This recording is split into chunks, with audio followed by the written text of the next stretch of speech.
Hello प्यारे बच्चों, कैसे हैं आप सभी? अच्छे होंगे क्योंकि आपका 2 मई का एग्जाम है तो बहुत अच्छे होंगे। तो बच्चों इस सेशन में हम विशेष रिपोर्ट और उसके प्रकार के बारे में पढ़ेंगे।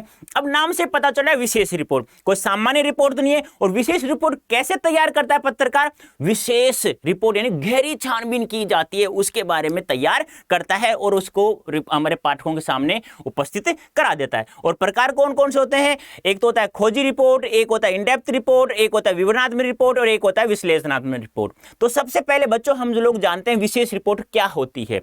ऐसी रिपोर्ट जिसकी गहरी छानबीन की जाए, विश्लेषण किया जाए, अच्छे से छानबीन करके, उसे कहा जाता है विशेष रिपोर्ट। ऐसी रिपोर्ट जिसमें गहरी छानबीन विश्लेषण व्याख्या के आधार पर जो रिपोर्ट प्रकाशित होती है उसे विशेष रिपोर्ट कहा जाता है। इसमें महत्वपूर्ण तथ्यों को इकट्ठा किया जाता है और तथ्यों के विश्लेषण के जरिए उसके नतीजे, प्रभाव, कारणों को स्पष्ट किया जाता है। अब आप लोगों से पूछे कितने प्रकार के होते हैं, कौन कौन से होते हैं, तो बच्चों ध्यान रखना। एक होता है खोजी रिपोर्ट जिसे इन्वेस्टिगेटिव रिपोर्ट भी कहा जाता है। दूसरा होता है इन डेप्थ रिपोर्ट। तीसरा होता है विश्लेषणात्मक रिपोर्ट। चौथा होता है विवरणात्मक रिपोर्ट। अब हमें समझना है ध्यान से, खोजी रिपोर्ट क्या होती है? ऐसी रिपोर्ट जो पहले से सार्वजनिक तौर पर उपलब्ध नहीं है। ध्यान से समझना, ऐसी रिपोर्ट जो पहले से सार्वजनिक तौर पर उपलब्ध नहीं है उसके बारे में गहरी छानबीन की जाती है। जैसे भ्रष्टाचार, अनियमितताएं, गड़बड़ियों को हमारे सामने प्रकाशित की जाती है। इन डेप्थ रिपोर्ट क्या होता है? ऐसी सूचना जो पहले से उपलब्ध है उसके बारे में गहरी छानबीन करता है पत्रकार।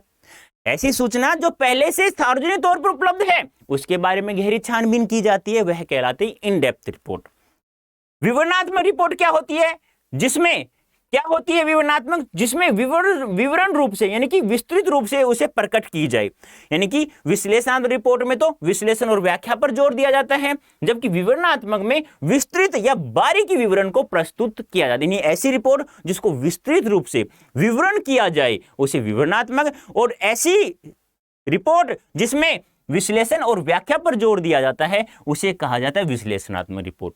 ध्यान से समझना बच्चों, ऐसा इसमें कुछ भी नहीं है जो हमें समझ में ना आए।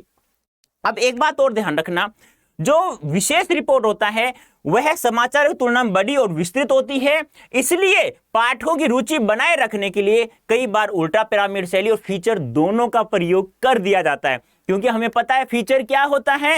एक सृजनात्मक आत्मनिष्ठ लेखन होता है जिसका प्रमुख कार्य होता है पाठकों का मनोरंजन करना होता है, जिसमें ग्राफिक्स, फोटो आदि को भी ऐड कर दिया जाता है। और उल्टा पिरामिड शैली 3 भागों में बटी होती है।